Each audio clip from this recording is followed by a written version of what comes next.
Hola a todas las personas que nos ven en este canal. Vamos a retomar la lectura de este libro de Zecharia Sitchin, Los Reinos Perdidos, donde él aborda ya no tanto las tablillas relacionadas con aquellas culturas sumerias de Medio Oriente, sino que se concentra ahora en lo que él mismo investiga, leyendo textos antiguos,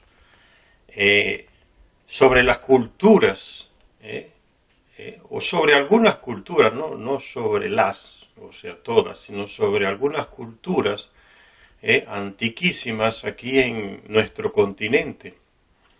Y no deja de hacer una relación directa con las culturas de Medio Oriente, ¿no? Egipto, Mesopotamia, porque hay una conexión directa, eso es lo que él descubre también. Solo Sitchin descubre esa conexión y la desarrolla, ¿no?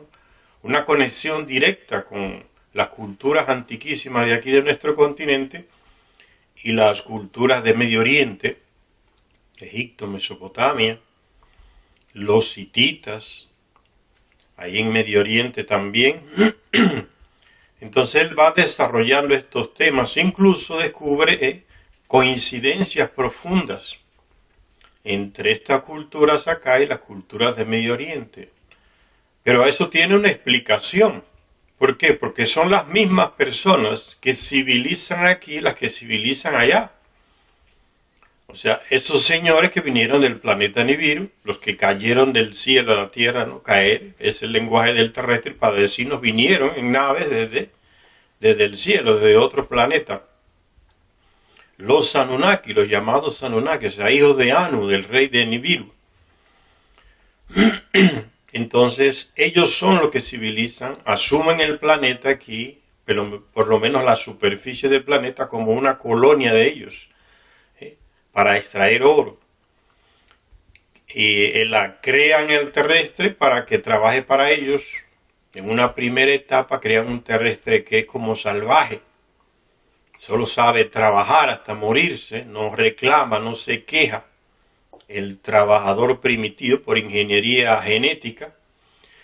Después de miles de años, los Anunnaki se cansan ellos mismos de trabajar o mejor dicho, los Enki, que es el gran civilizador de ellos acá, el primer comandante de ellos que llega acá, percibe, ¿no?, después de miles de años que ha creado ese trabajador primitivo terrestre, una mezcla del ADN de ellos con el ADN de un ser que ya existe todavía aquí en el planeta y que está en desarrollo todavía. Entonces ellos unen esas dos genéticas y dan como un salto y crean ese trabajador primitivo. Después de miles de años, Enki descubre que ese terrestre primitivo está degenerando, o sea, volviendo como a su parte salvaje, aquella de la que fue tomada el ADN, la parte de ese terrestre salvaje que sigue deambulando en nuestro planeta, desarrollándose, que quizá con millones de años va a desenvolverse más. Entonces Enki descubre eso, ¿no? Hay un retroceso y decide entonces dar un paso para, diríamos en un lenguaje actual, para actualizar esa genética terrestre que se va degenerando. Y entonces, ¿qué es lo que él hace? Elabora un plan y tiene relaciones sexuales con dos mujeres ahí en Mesopotamia. Y de esas dos mujeres nace un niño y una niña. Como tienen la genética directa de él, que es de lo más, el Anunnaki más inteligente que hay aquí en el planeta, esa raza que nace, los científicos después le han llamado el Homo sapiens, o sea, el hombre que sabe, que es inteligente, que crea, que aprende el idioma de ellos, diferente a aquel trabajador primitivo, ¿no?, que era un poco salvaje. Entonces, ese es como una descendencia que se crea. La descendencia de Adapa, que es el nombre de ese niño que tuvo Enki con esa mujer ahí en Mesopotamia, y el nombre de la niña es Titi, que en la Biblia se identifican como con Adán y Eva. Son Adapa y Titi que dan medios hermanos que se casan entre ellos o tienen hijos entre ellos, porque es una costumbre que se copia de los Anunnaki, tener hijos con su media hermana o con su hermana. No hay ningún problema moral, y esa es la moral que tenemos en nuestra genética, no la que nos han colocado las religiones. Entonces, ese par de ese hombre y esa mujer dan origen a una gran descendencia después de miles de años, reproduciéndose. Los hijos de sus hijos, los hijos. Entonces, es una raza, diríamos hoy, que tiene un ingrediente muy directo con la genética del Anunnaki. Es el Homo sapiens. De ellos se habla mucho en el Antiguo Testamento, los llamados patriarcas. Son esa gente que vivían 600, 700, 800, 38.000. Adapa vivió como 38.000 años, que tiene la genética directa de un Anunnaki. Por eso viven más tiempo que un terrestre normal que ya está mezclado con otra genética. Entonces, en estos textos de los reinos perdidos, son esas mismas personas aquí en América también, que vienen, civilizan, y dice Sitchin que él cree que siguen civilizando. Cada 3.600 años su planeta pasa por aquí entre nuestro sistema solar, entre Marte y Júpiter, y ellos siguen ayudándonos a civilizar, a avanzar. Entonces estamos viendo esos personajes que aparecen entre los aztecas, exactamente como se le llaman entre los sumerios, los llamados dioses, o en Egipto, ¿no? Un término que ellos mismos una situación que ellos mismos le enseñan al terrestre y lo engañan. Vamos a decirle que somos dioses, que nos adoren, le enseñamos rituales, le damos ropas, le enseñamos a hacer oraciones para nosotros. Fue un plano que ellos hicieron porque se preguntaron cómo hacemos nosotros que somos tan pocos para gobernar y controlar a millones de terrestres que se reproducen constantemente. Entonces elaboraron el plano de las religiones. Nosotros somos dioses. Y con ese cuento, pues hasta el día de hoy viven las religiones, ¿no? Falsificando la realidad. Entonces nos habla de esta presencia de estos señores llamados dioses aquí entre esas culturas antiquísimas de nuestro continente.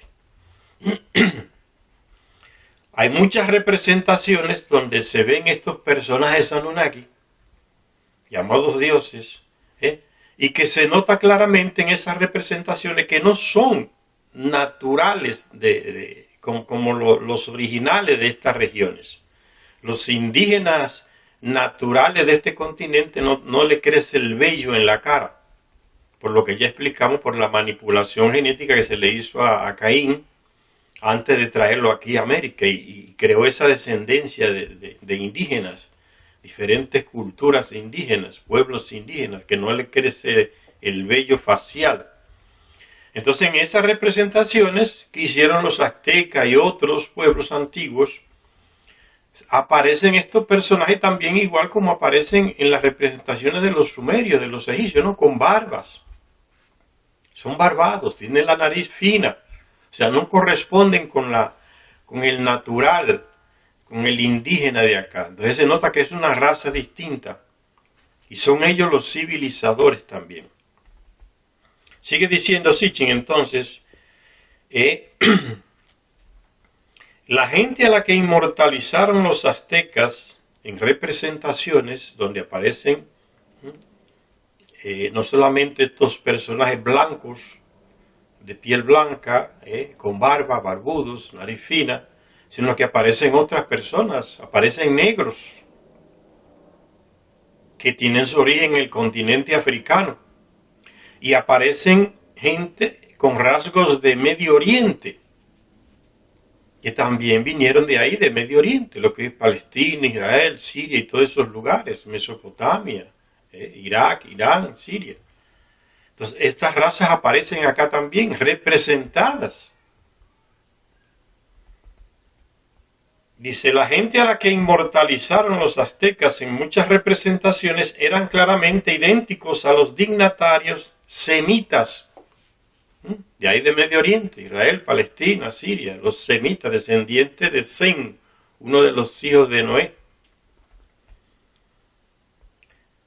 Idénticos a los dignatarios semitas occidentales, a los que tomaban como prisioneros los faraones egipcios durante sus campañas asiáticas.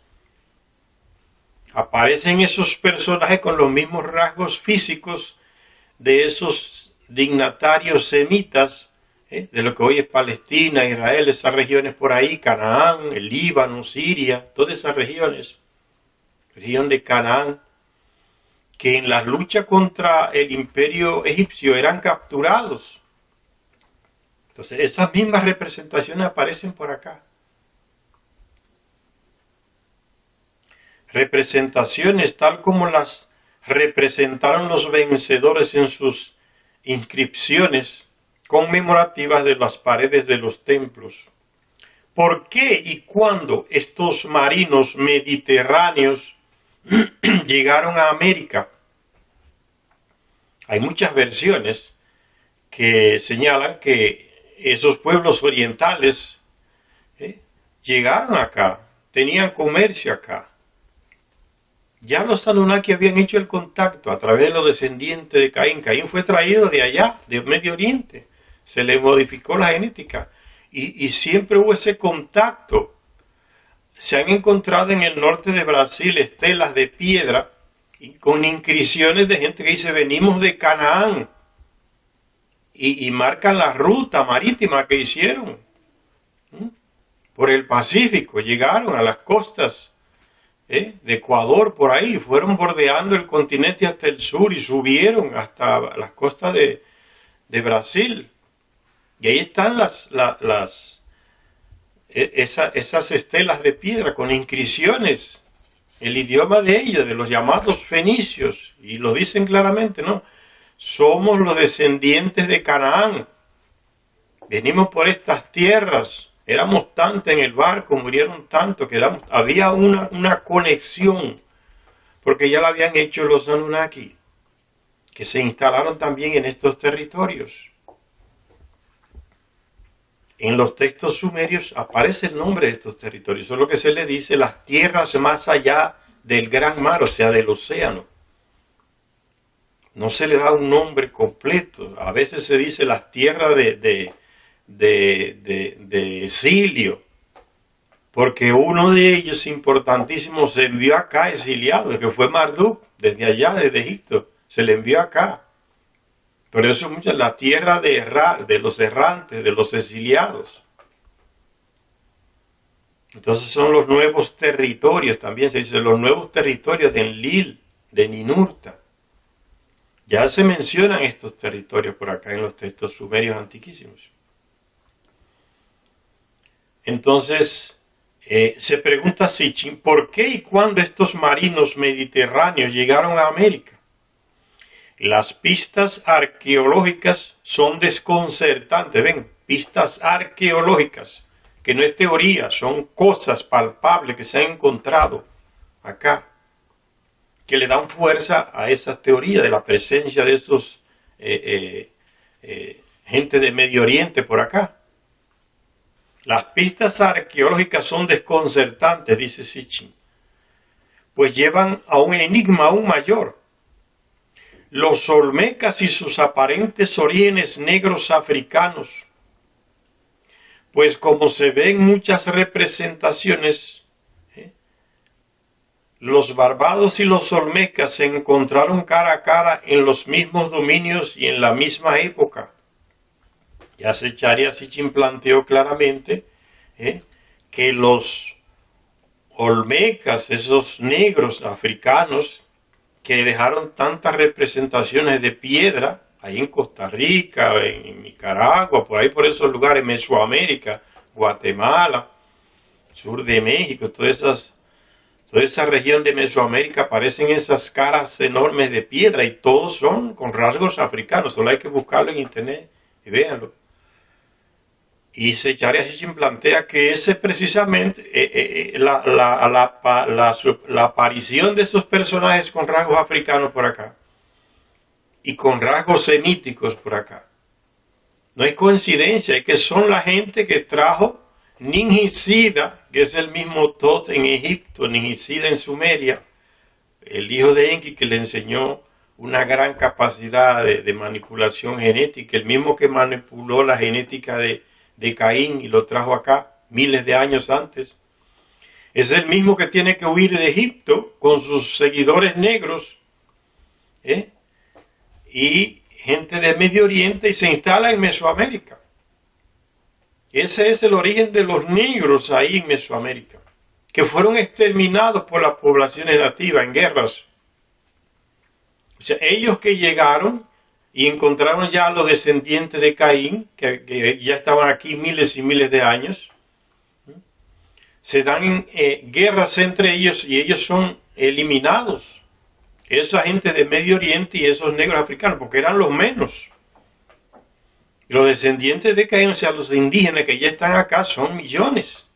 Esta gente llegan a instalarse al ser expulsado Ningisida o Tot, que es el mismo Kukulcán, que es el mismo que Quetzalcóatl aquí en América. Entonces, Zecharia Sitchin nos muestra, esa gente vinieron y coinciden las fechas en que sale expulsado ese Tot o Ningisida o Quetzalcóatl de Egipto con sus seguidores y llegan acá, coinciden las fechas en que aparecen los olmecas por acá y en que es expulsado aquel, ese Anunnaki desde Egipto hacia acá. Y en las tablillas sumerias aparece donde se dice claramente, ¿no?, que él fue expulsado por su hermano Marduk y tuvo que venir a estos nuevos dominios acá, donde se le llamó, donde se le llamó la serpiente emplumada. Ya explicamos por qué. De todas las civilizaciones perdidas de América Central, la de los olmecas, está hablando de esa cultura, de esos negros africanos, que quedan esas caras de piedras enormes, de los llamados olmecas. De todas las civilizaciones perdidas de América Central, la de los perdidas, ¿por qué? Porque se tiene poca información. La de los olmecas es la más antigua y la más desconcertante. A todos los efectos fue la civilización madre, la que todos copiaron y adaptaron. Apareció a lo largo de la costa del Golfo de México, a comienzo del segundo milenio antes de Cristo. Estaba en pleno florecimiento en alrededor de 40 lugares hacia el 1200 antes de Cristo. Floreció esa gran cultura de los olmecas. Algunos sostienen que hacia el 1500 antes de Cristo. Y difundiéndose en todas direcciones, pero principalmente hacia el sur. Llegaron ahí en la costa de México y se fueron expandiéndose hacia el sur. Esta cultura dejó su huella por toda América Central hacia el 800 a.C. La primera escritura en glifos de Centroamérica aparece en el reino de los olmecas. Recuérdese que Zecharia Sitchin no lo dice todo. Las investigaciones de él no lo dicen todo. Se han descubierto ciudades sumergidas en el mar que ya se han datado hasta más de 50.000 años atrás. O sea, antes de que llegaran esta gente por aquí, existieron culturas. En nuestro planeta han existido cantidad de culturas que se sabe muy poco de ellas. Ciudades sumergidas ahí en las costas de Cuba, que son de 50.000 años atrás. O sea, mucho antes de que esta gente por acá aparecieran los Anunnaki con sus...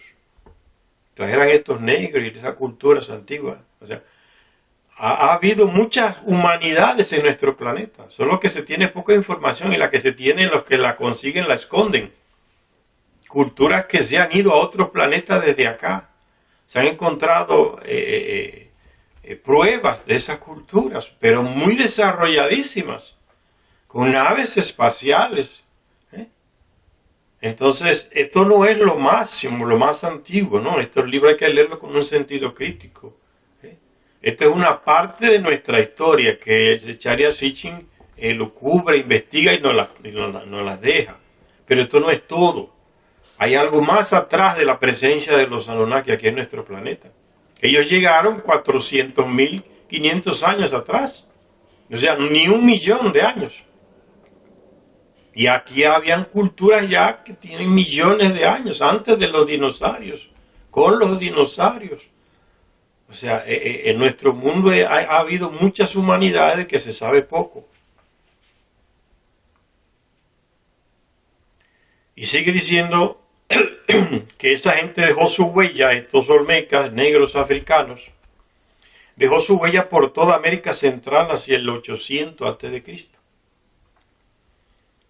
La primera escritura en glifos de Centroamérica aparece en el reino de los olmecas.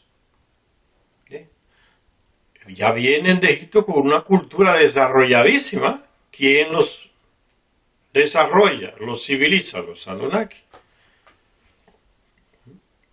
Que llegan a nuestro planeta, se instalan ahí en Medio Oriente, en lo que hoy es Irak, después se instalan en Egipto, civilizan esas regiones, se instalan en la India, civilizan esas regiones. Por eso esta gente cuando vienen aquí son gente que ya tienen una gran civilización, unos grandes conocimientos científicos, los olmecas que vienen de Egipto. Son los negros africanos, tanto desvalorizados por la historia que nos viene de Europa, ¿no? Que se colocan ellos como que son lo máximo.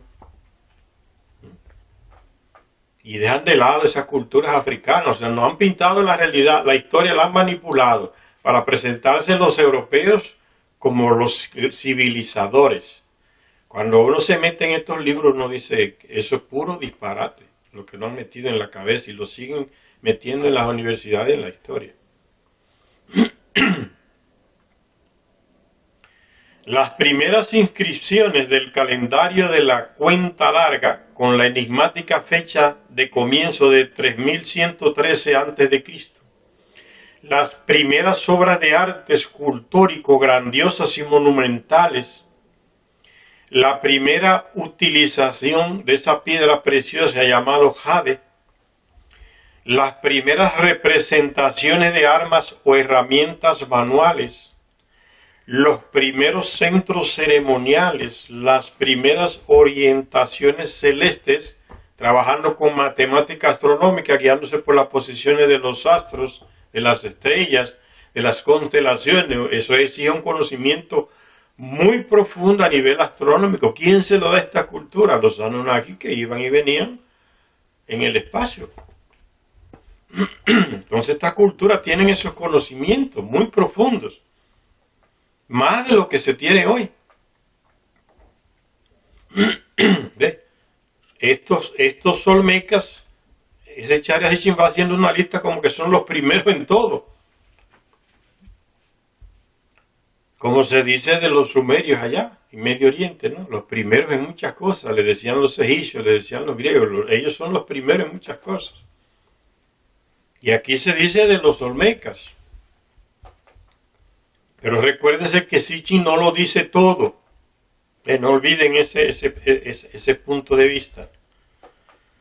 Los primeros centros ceremoniales, las primeras orientaciones celestes,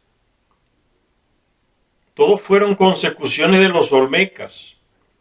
No es de sorprender que con tantos primeros, entre comillas, ser primero en tal y tal cosa, con tantos primeros, algunos escritores como un tal J. Sustel, que escribió una obra llamada Los Olmecas, en inglés, hayan comparado la civilización olmeca en Centroamérica con la de los sumerios en Mesopotamia, que los mismos europeos le llamaban, que fueron los primeros en muchas cosas, los primeros en esto. Entonces se hace esa comparación.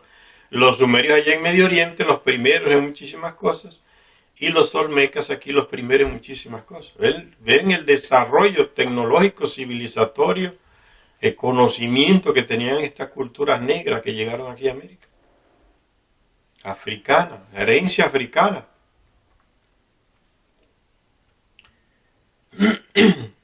Y al igual que la civilización sumeria, los olmecas también aparecieron de repente.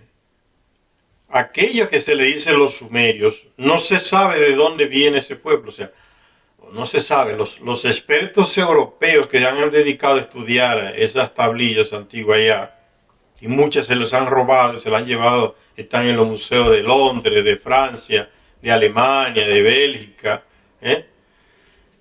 Se han robado todas esas tablillas, las tienen allá escondidas, ni las publican ni dejan que otro las publique. Es robándose el tesoro cultural para controlar mejor. Dice, al igual que la civilización sumeria, los olmecas también aparecieron de repente. Aquello que se le decían los sumerios, ellos no se llamaban sumerios a sí mismos. Es que los europeos no saben de dónde llegó aquel pueblo. Eso de sumerio lo descubrió un europeo, hay un investigador que leyó en una de esas tablillas Sumer, con S-H-U, Sumer.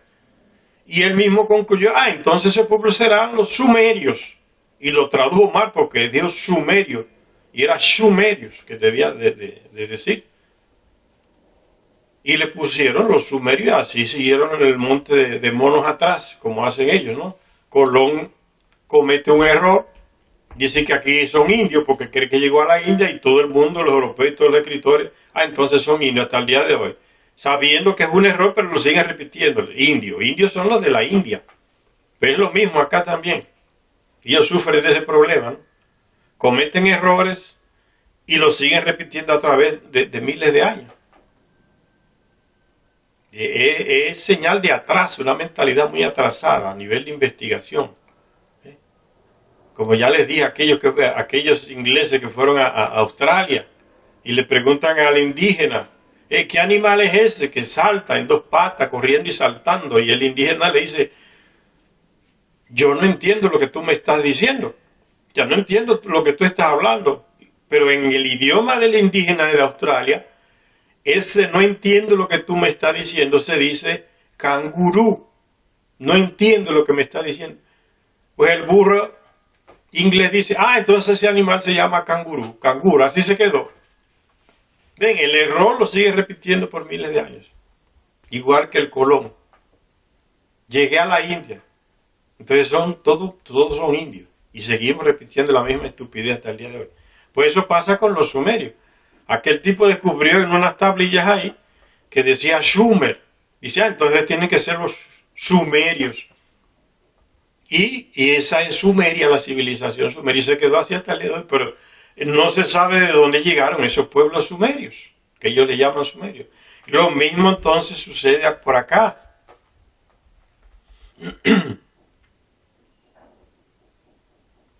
Entonces sigue diciendo Sitchin que se da el mismo problema allá y aquí.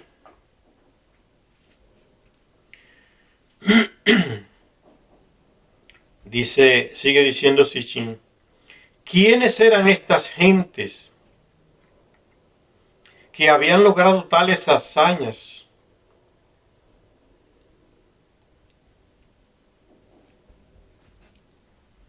Y al igual que la civilización sumeria, los olmecas también aparecieron de repente, sin ningún precedente o periodo previo de avance gradual. O sea, fue que llegaron, desembarcaron y arrancaron a civilizar, desarrollarse. A eso se refiere. No es que estaban aquí miles de años y fueron desarrollándose. No, esta gente llegaron de repente y arrancaron con un proceso civilizatorio. Eso es lo que nos está diciendo. Llegaron de repente, aparecieron de repente, sin ningún precedente o periodo previo de avance gradual.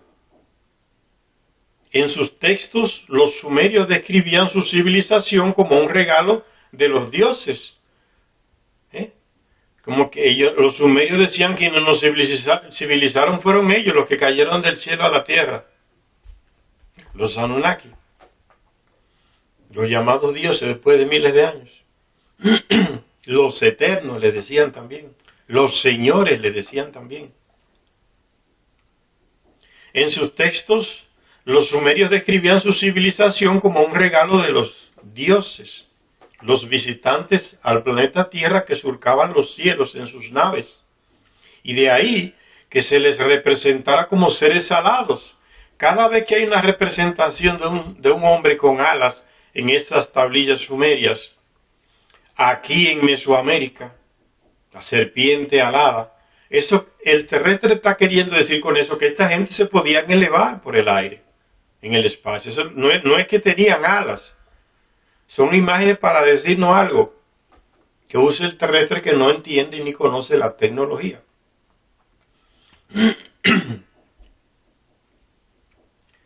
Dice entonces, sigue diciendo Sitchin, los olmecas expresaron sus mitos que no son, dice Sitchin, en el arte escultórico como en una estela llamada de Izapa, en la que un dios salado decapita a otro. Este relato en piedra es notablemente similar a otra representación de un dios alado, porque se elevaban en sus naves, que decapita a otro dios salado también. Es la misma historia que se repite aquí de Ninurta ejecutando la sentencia de muerte contra Ansu, que se rebeló y quería usurpar el poder de Enlil, el padre de Ninurta, y logró tomar el poder por un tiempo corto, pero Ninurta luchó con él, lo venció, y el vencido fue condenado a la muerte y Ninurta ejecutó la muerte. Y aparece la representación en tablillas sumerias, en sellos cilíndricos sumerios, donde Ninurta aparece como un dios con alas decapitando a otro dios con alas. Exactamente vuelve y se repite la misma representación aquí en Mesoamérica. Es la misma historia que estos señores le contaron al terrestre, allá y aquí. Por eso el terrestre la representa igual. Y así hay otras representaciones que se repiten aquí y allá en Medio Oriente. ¿Por qué? Porque son los mismos señores que las cuentan al terrestre allá y aquí. Los Anunnaki, los llamados dioses.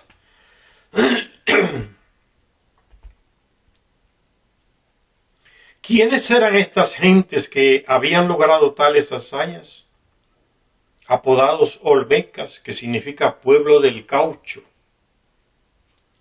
Debido a que su región en la costa del Golfo era conocida por sus árboles de caucho, en realidad eran un enigma. Forasteros en tierra extraña, forasteros de Allende los mares, allá de los mares.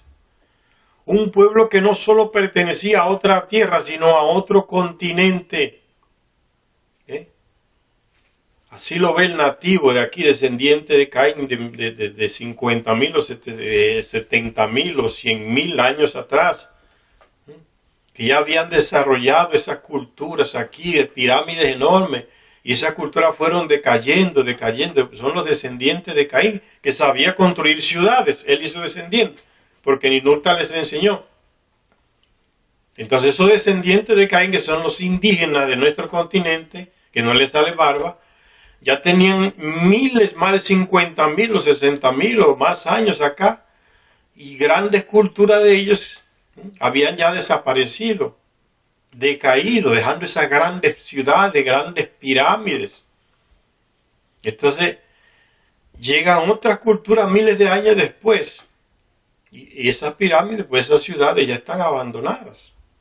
Muchas de esas culturas descendientes de Caín pues ya perdieron esa capacidad civilizatoria, se fueron como haciendo salvajes porque no tenían los conocimientos de los primeros descendientes de Caín que llegaron.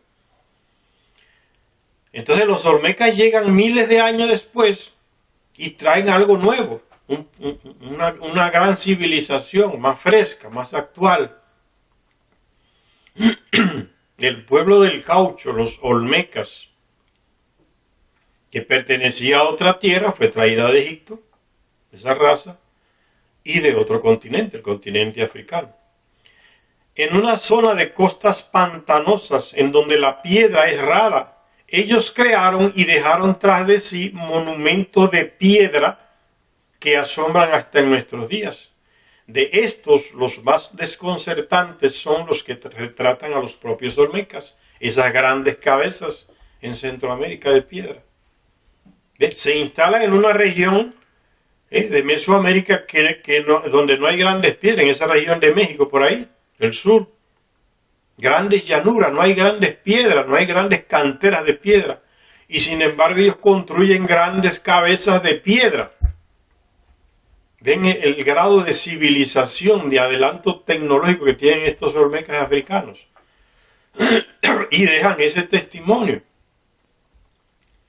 Únicos en todos los aspectos, como ya dijimos, los primeros en esto, los primeros en aquello, los primeros en aquello, como ya escribía Sitchin. Únicos en todos los aspectos, se trata de gigantescas cabezas de piedra esculpidas con una increíble habilidad y con herramientas desconocidas. Láser. ¿Qué iba a saber un europeo salvaje de lo que es un láser? Por eso es que se le cayó la cara, con la boca abierta cuando vieron esta gran pirámide de piedra. Y no tenían ni idea que eso podría ser construido. Una pirámide de piedra, unos templos de piedra en Europa, eso no aparecía. Eran cabañas de barro y de paja. Cuando llegan aquí ven esos restos de esas culturas antiquísimas. Templos de piedra, pirámides de piedra, ciudades enteras hechas de pura piedra. ¿Con qué se talló eso? ¿Con qué se moldeó?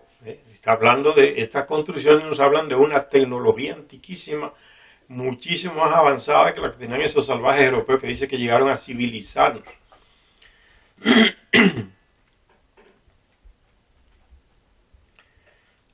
Hay una obra llamada de un tal Melgar. Él dice, primero en ver una de estas gigantescas cabezas de piedra, este problema del europeo, dice que el primero en verla, y los que vivían al lado de esas cabezas, que tenían miles de años viéndolas ahí, los indígenas, que la cosa más absurda le escriben esta gente, estos europeos.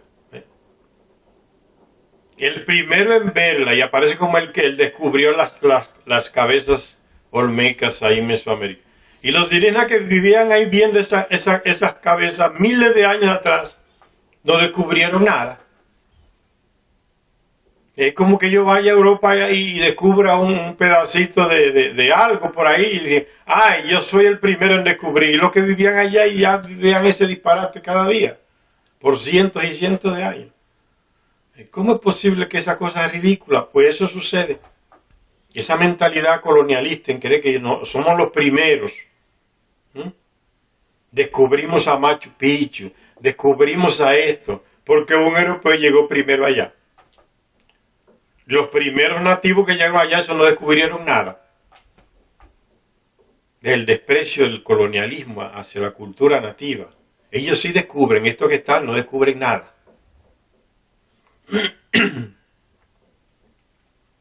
Y hacen exactamente lo mismo. Ver lo que el europeo llega y ve. Ya el indígena tiene miles de años viendo.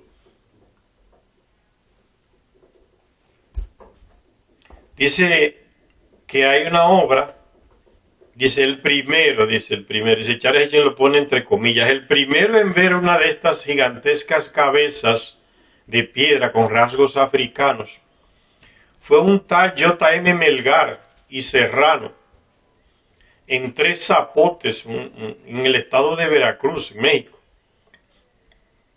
Y la describió en un escrito llamado el Boletín de la Sociedad Geográfica Estadística Mexicana.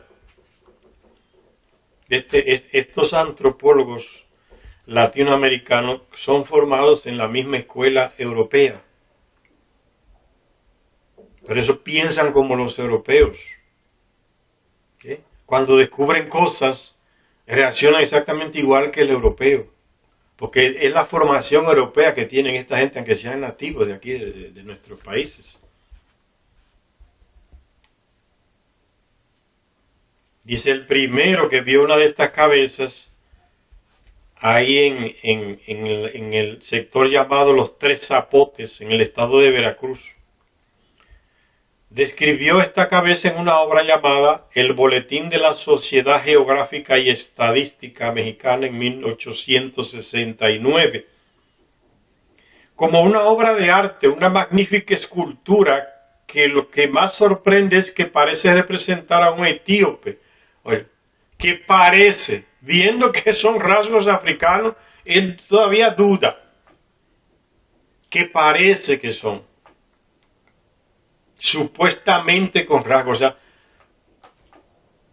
como que se aterrorizan de decir, pues son rasgos africanos y pronto, ¿qué es lo qué es lo que tienen? No son europeos, no son indígenas. Y ya él conoce las culturas africanas.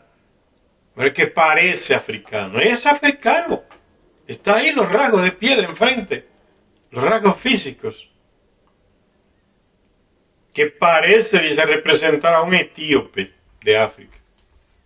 Uno no sabe si este tipo conocía a los etíopes o conocía a otros africanos, porque los africanos no son todos igual. No son, aquí hay gente que tiene una visión muy recortada de África, ¿no? En África hay gente blanca, hay gente con nariz fina, hay gente con cabello lacio, hay gente con cabello crespo, hay gente de labios gruesos. Es una gran variedad en África, que nos han metido en la cabeza que africano es aquel bembón con labios gruesos y cabello que no es lacio. Y uno tiene esa imagen ya, en la imagen europea. Conocí a este hombre a los etíopes, que dijo que se parecen a los etíopes. Vayan en internet y procuren pueblo etíope y comparen los rasgos del etíope con los rasgos de la gente que están en estas piedras, diseñados, representados en estas cabezas de piedra, a ver si concuerdan. Hoy con otro país de África. Es fácil de hacerlo, es entrar en internet, comparar rasgos del pueblo etíope, rasgos físicos del pueblo etíope, y compararlo con los rasgos que están en esas cabezas de piedra en Mesoamérica. México, Guatemala y esos lugares. Es fácil de comparar. ¿Corresponden esos rasgos a ese pueblo africano o corresponden a otro pueblo africano? Lo que hay que hacerle pregunta a las cosas, señor. Uno no puede tragarse la carne cruda así como la dicen. No importa quién la escriba, uno tiene que aprender a cuestionar. ¿Por qué? Porque uno lee, uno pesquisa, uno investiga. Para no tragarse las cosas así.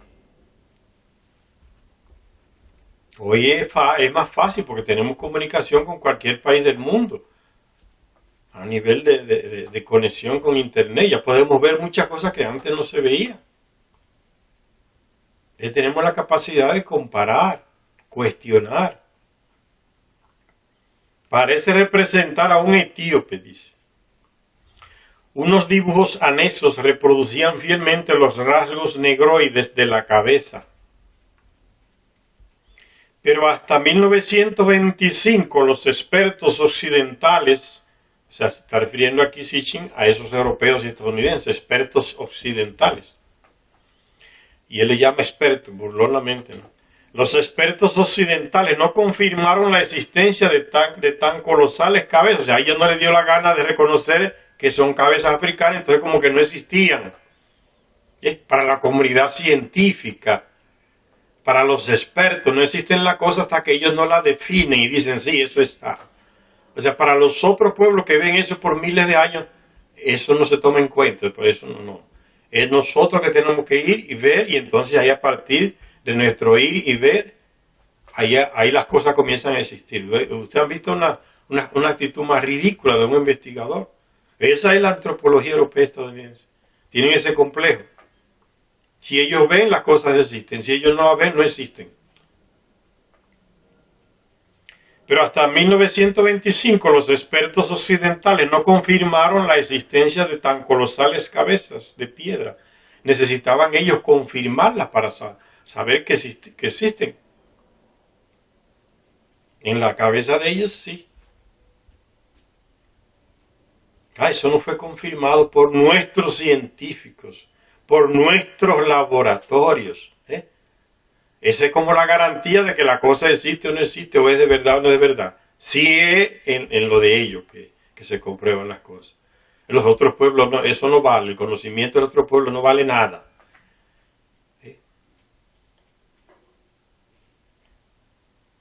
Los expertos occidentales hasta 1925 no confirmaron la existencia de tan colosales cabezas.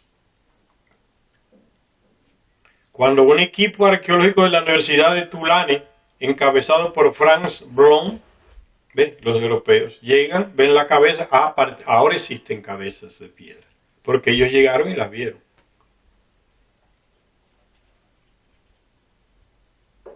Un equipo arqueológico de la Universidad de Tulane, encabezado por Franz Blom, encontró la parte superior de una colosal cabeza que estaba profundamente hundida en la tierra, en el sector llamado La Venta, un lugar cercano a la costa del Golfo, en el estado de Tabasco, en México. Cuando se desenterró la cabeza, medía casi 2 metros y medio de altura y 6.4 de circunferencia, y pesaba alrededor de 24 toneladas. No cabe duda de que representa un negroide africano, dice Sitchin. No es que aparenta, no es que representa un negroide y pronto. No cabe duda de que representa un negroide africano con un visible casco. Con el tiempo, en ese sector de La Venta se encontrarían más cabezas, cada una con sus diferencias individuales, o sea, no era repetición de una cara, que son muchas personas representadas en las piedras. Con el tiempo, en ese sector de La Venta se encontrarían más cabezas, cada una con sus diferencias individuales y con cascos diferentes, pero con los mismos rasgos raciales africanos. Otras 5 de estas colosales cabezas se encontraron en la década de 1940 en San Lorenzo, un asentamiento olmeca a casi 100 kilómetros del sector de La Venta que ya mencionamos. A casi 100 kilómetros. El descubrimiento lo hicieron las expediciones arqueológicas dirigidas por un tal Mateo Stirling y Philip Drucker. Ellos son los descubridores. Y los equipos de la Universidad de Yale que le siguieron, liderados por Michael Decoe, descubrieron más cabezas e hicieron lecturas de radiocarbono que dieron fechas en torno a 1200 a.C. Ese negocio del radiocarbono para datar las fechas de piedras y cosas no es confiable, ya se sabe, eso no es confiable. Pero ellos se siguen guiando por eso, los europeos y los estadounidenses, ¿no? El radiocarbono que va a decir la antigüedad, eso no es lo más exacto ya. Esto significa, dice Sitchin, que la materia orgánica, en su mayor parte carbón, encontrada en aquel lugar tenía aquella antigüedad, pero, ahí le pone el pero Sitchin, pero el lugar mismo y sus monumentos bien podrían ser más antiguos. De hecho, el arqueólogo mexicano Ignacio Bernal, que descubrió otra cabeza en Tres Zapotes, data estas colosales esculturas hacia el 1500 a.C. Y los europeos dicen que era 1200 a.C. Vamos a hacer una parada por aquí, señores. Está interesantísimo para quien le interesan estos temas de nuestra historia antigua. Gracias a todas y a todos los que nos ven en este canal. Hasta la próxima lectura.